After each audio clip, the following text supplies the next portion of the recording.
Let us begin by meeting a gentleman and a group that'll have a whole lot of things to say this election year and every year, and an ad which makes a pointed look at something you might not know a lot about. If everybody wants to talk about evil Mitt Romney and what evil Bain Capital did to certain companies, how about what the Obama administration might have done to some honorable workers, punishing them for being that worst of all things, non-union?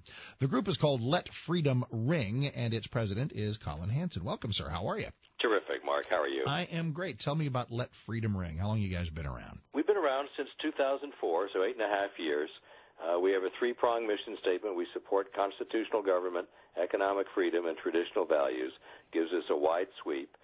We're a national group. We have about 150,000 members, a couple $1 million a year budget, and we try to do things that not everyone is doing. We try not to be just a voice in the chorus.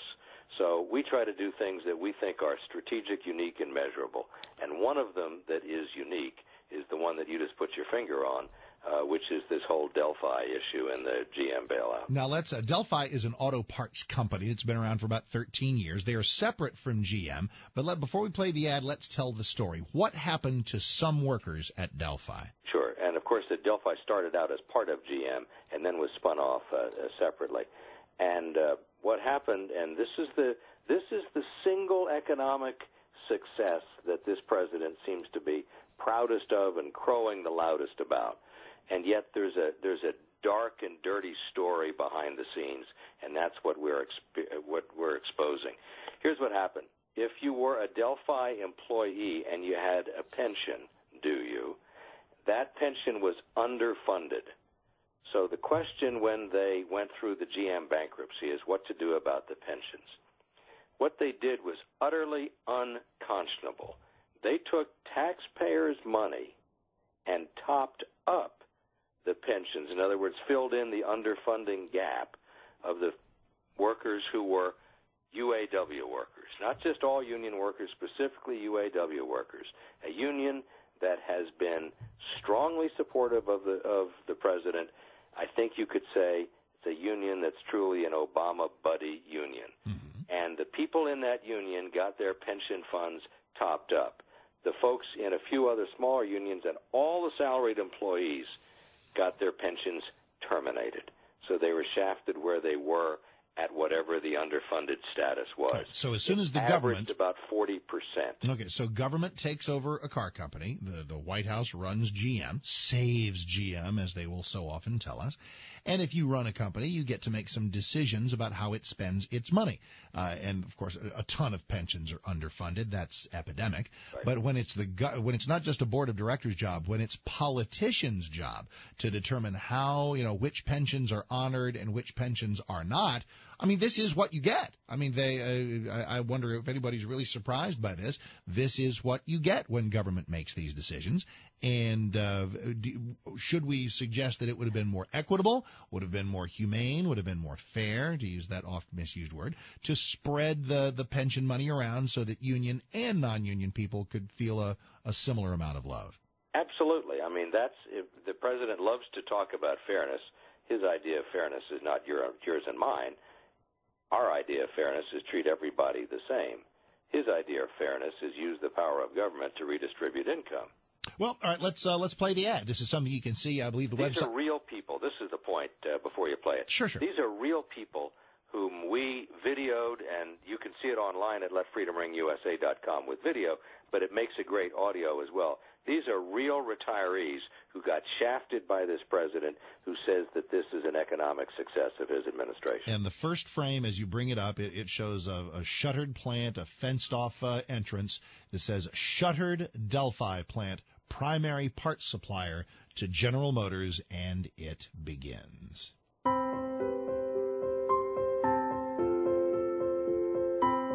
I had interviewed with General Motors at 17 and was hired on at that time.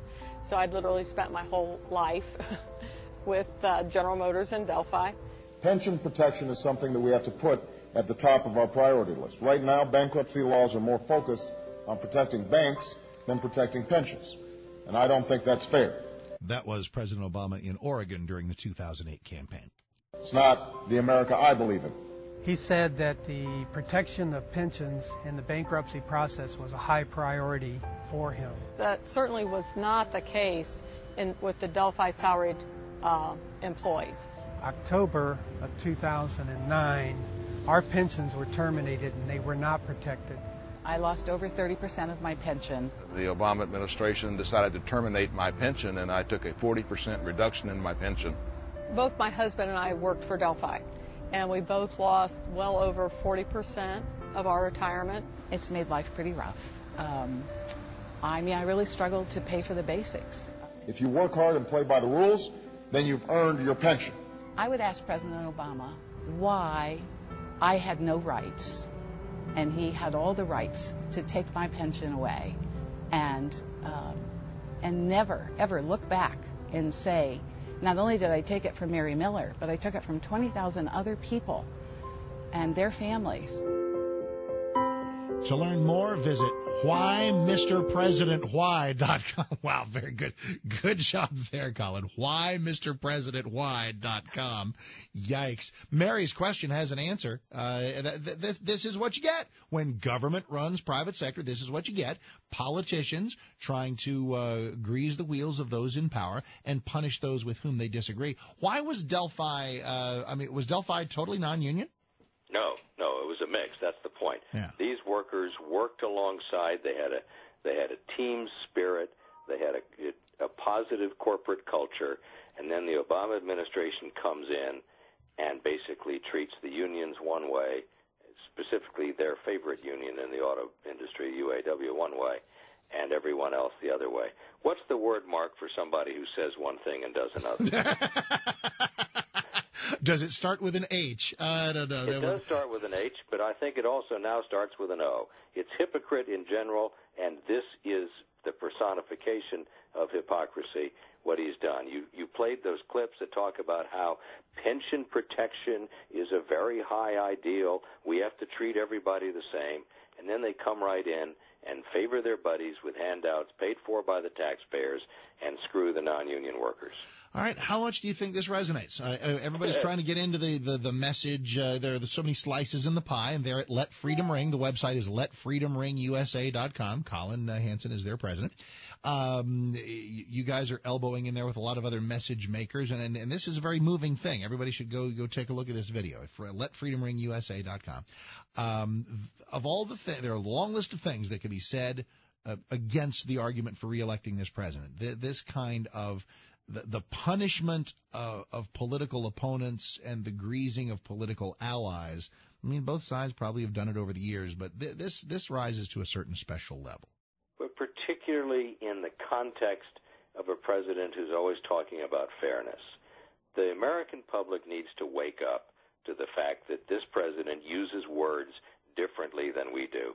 When he says fairness, he doesn't mean fairness, he means redistribution. When he says jobs, he doesn't mean jobs, he means union jobs. When he says workers, he doesn't mean workers, he means union workers.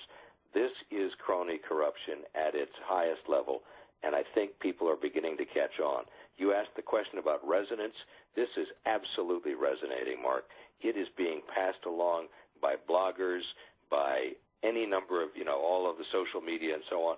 This is taking fire. It's exciting to watch. Now, and there's actual sort of breaking news on this. The Daily Caller, wonderful website, has obtained some emails showing that the U.S. Treasury Department, that Tim Geithner, Timmy Geithner was a driving force behind terminating those 20,000 pensions. Isn't that nice? Yes. That's right. So this is the start of a genuine scandal that I think will and ought to provoke outrage among the American public. Well, there's Fast and Furious, there's this. We'll see where the outrage bar is set, but I just appreciate knowing more about it. Colin Hansen again, Let Freedom Ring, the group, letfreedomringusa.com, the website. Let's talk some more, sir. It's a pleasure to meet you. Thank you. My pleasure. Thanks so much.